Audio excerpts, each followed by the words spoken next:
Good morning and welcome back to another video with Brooklyn. How are you? Good morning. I am on my way to work and I wanted to come on here this morning and I wanted to read a short little clip to you.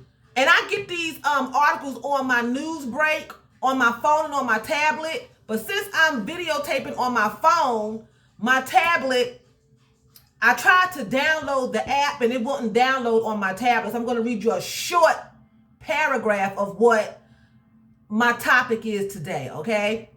So, evangelistical leader Pastor Franklin Graham has thanked God for Donald Trump's 4 years in the White House, saying he will go down in history as one of the greatest presidents. Graham posted a lengthy statement on Facebook on Monday, writing that he had been asked if he was disappointed about the election. But instead, he wasn't disappointed. He was just grateful to God that Trump was able to come into the presidency and basically straighten out the mess that all the other presidents had made, okay? I'm going to try to show you a picture of Graham because it's for a reason. I can't even enlarge. Okay, here it is. I'm enlarging it. Okay, and I'm doing this for a reason. That's Graham. That's Franklin Graham. Okay, this is what he has on his podium in the church. Trump and Pence. Okay, now the reason why I'm showing you all that is because, for one, I don't know what rock or pulpit that this Franklin Graham has been hiding under. I just don't know, because the president that I've been under for the last 4 years, as far as I'm concerned, he's going to go down as the worst president in history, not the greatest president in history. What history book is his children going to be reading? Because obviously it's going to be a different one from what I know that is written. Because Trump is, how can he even say that he's going to go down as the greatest president in history? So now I'm coming to the conclusion that this man was on Trump's payroll too. Any minister, especially ministers that I'm going to say that praise to God, okay? The creator of the heavens and the earth. Because you know there's a lot of gods out here that people worship different gods, all right? But everyone that is in Trump's corner, they pray to the God of the heavens and the earth, you know? The one that created the Adam and Eve. You know what I'm saying? Just that's what I'm trying to say. So that's who Trump, because Trump knows that there's a God. He knows evidently who he was taught that that's the real God. So that's who he has on his payroll, people who he feel like have a connection to the real God. Okay? And these are my opinions. So I'm not on here pushing religion I'm just saying this is my opinion, because he has not employed any other religious leader that prays to another God. He has not employed any other religion leader that prays to Buddha and, you know, Medusa and trees and cars and buildings. He employed everyone who prays to the same God, from what I'm seeing. So he really feels like he's going to he would get results with them praying to God, you know? And for this man to come on here and have this on his podium in church, he's out of line. Because first of all, when you're a minister, you have to be careful of what you do, because you can offend people and turn them away from the faith.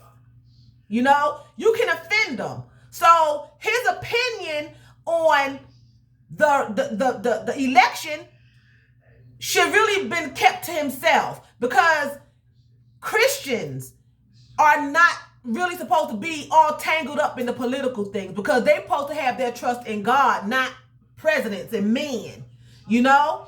And for him to have that up there, he could have some Democrats in his office, in his church, you know? and serving under him in the office, in the church, and in the audience. And things that he's saying in his church could offend, and it could turn his sheep away. And the most important thing is their salvation, not who's elected in office, because at the end of the day, everyone has to stand before God. Trump, Pence, Kamala, Joe, Obama, everyone. We all at the end of the day are the same as far as Christ is concerned. He don't look at you a president, you're a preacher, you're a factory worker, you work at McDonald's. At the end of the day, he's concerned about your soul, salvation. You know what I'm saying? And for him to be pushing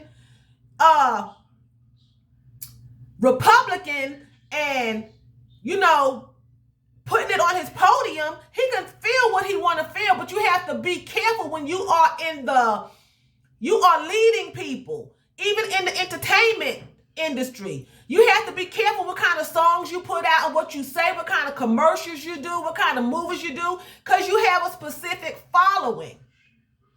He has people, everyone in his congregation is not voting for Trump and Pence. He has some Democrats in there, and it's everyone's, not everyone. Let me clarify.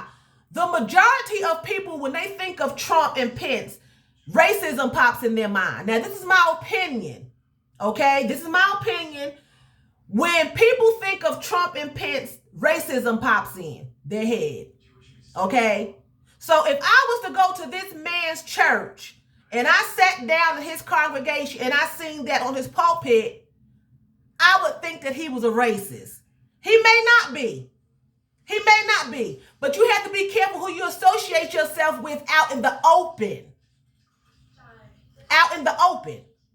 You have to be careful. Cast your ballot and go. It's not good to discuss paychecks, your income, how much you bring home. It's not good to discuss your relationships, your marriages. It's not good to discuss who you are voting for, because you can offend people, and people look at you when you associate yourself with certain things. They look at you as that person, and you may not be.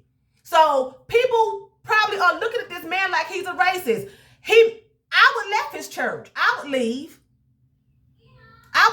Because I feel like for him to have that on his podium, he's selling Trump and Pence. He's trying to entice me and to encourage me and to sway me, if I was a member of his congregation, to vote the way he wants to vote. I haven't heard his sermon, but I'm sure he spoke on it, like Kenneth Copeland and a lot of other ministers. But he has it on his podium. So every time you go to church, that's what you see. And a lot of people probably are persuaded to go his way because he's a minister, and there's no telling what he's saying in his congregation to these people. You have to be careful. That's like saying Pharaoh is going to go down as the greatest Pharaoh of all times. Pharaoh is well known in the Bible. We all know what Pharaoh did to the Israelites, okay? But he went down as an evil Pharaoh, and he was destroyed in the end. Trump is not a great president. Trump caused mischief, ruckuses. Okay? I've heard a lot of black people, they tell me, Trump done a lot for black people. Well, I don't know what he done because I don't follow him like that. But what he's done has not affected me personally. When we were laid off for the coronavirus, all that unemployment, I didn't get a dime of unemployment. And I was eligible, but they come up with some stipulation. I never got a stimulus check. He signed off on all of that. I'm just saying, I haven't benefited from any of the positive things that he's done, that they're saying that he's done for my community. And to me, whatever he has done, I think that it's always a motive behind whatever Trump does. If Trump helps another race besides his own and his family, it's always a motive. He just wanted our votes. He just wanted our votes. Because if you stand back and look now, he's not trying to stop the violence. He's not trying to stop have peace. He's told the good old boys to stand but be on call. So what did he do? I don't know. Somebody tell me. I don't know what he did. I haven't benefited from anything. Maybe he did. Maybe he gave some money to some colleges. I don't know. But from what I haven't benefited. There's a lot of presidents that I don't feel like I've benefited from. Not just Trump. I'm just saying. But I want to bring this forward about this minister. You have to be careful what you are saying and what you are doing and what you are pushing. He should be just focusing on soul salvation and trying to get people to come to Christ and change their life around. You know, not pushing Trump and Pence and putting it up on his podium where that's all you see. People can't focus on the word of God looking at that sign. You looking at the sign, Trump and Pence, that's all you see, looking straight at him. You should be focusing on the word. You have to be careful because you offend people. And a lot of these ministers don't know the word because it's in the word. It's in the word of God. Be careful. Be careful. If you feel like you're offending somebody, stop what you're doing.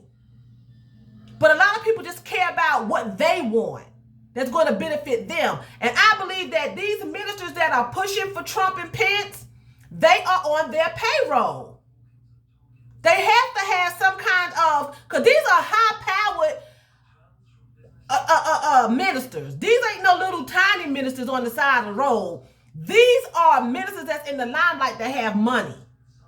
And they're all tied up into this political thing because they have their hands in it because it's money and they have power. That's who he calls on. He's not calling on Reverend Brown down there on Patterson Avenue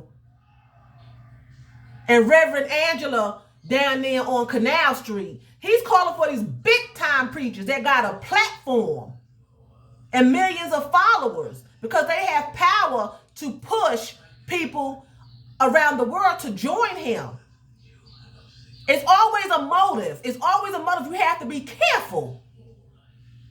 You have to be careful because they are part of a cult. And I'm not saying that they can't believe in Jesus Christ and God and worship God and that they are sinners and things like that because they want to vote for Trump. But people will, that's how I personally feel. If you vote for them, seeing what he stands for, then if you vote for him and you agree with it, then you must be like him. That's how most people feel. If you are not a drinker, you're not a crackhead, you're not a hoe, but all of your friends do that, but you go home at night, people still associate you with that, what they do.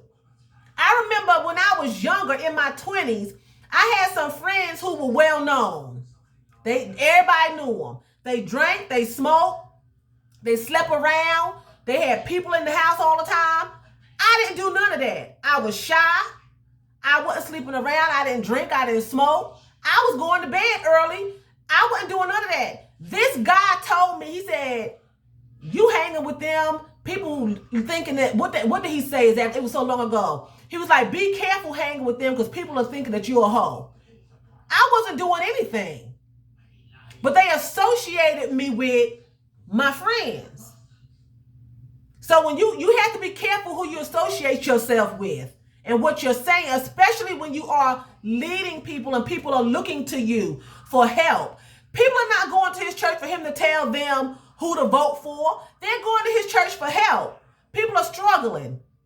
People are in desperation. People need their soul saved. They need help. They're not going for him to be talking about, I thank God for Trump and he's the best president ever. He's going down in history as the greatest president. They don't want, people are going there because they need their souls fed. They don't need to hear that. That's not what church is for, to push politics. You do that on your own time. You keep that to yourself, and it's just getting out of hand. These ministers are going to have to answer to it because ain't no telling who he turned away. There's no telling who Paula White turned away. Kenneth Copeland, his daughter Terry. It's no telling, and countless other ministers. They're not following the word of God. Just like Muslims, they follow the Quran, and Jewish people follow the Torah. Christians follow the Bible. You don't stray from your instructions. And whatever Buddha is, they follow that. You don't, but Christians seem to always go off and do something different. Always. They always go off and do something different. They never follow what they are supposed to follow. And they are the biggest group in religion that's always in trouble, in conflict, tied up in conflict. You know? So with that being said, I'm going to say Phil Danke. That's thank you very much in German. So Phil Danke for watching me, and choose. That's what? That's bye in German. You all have a terrific Thursday.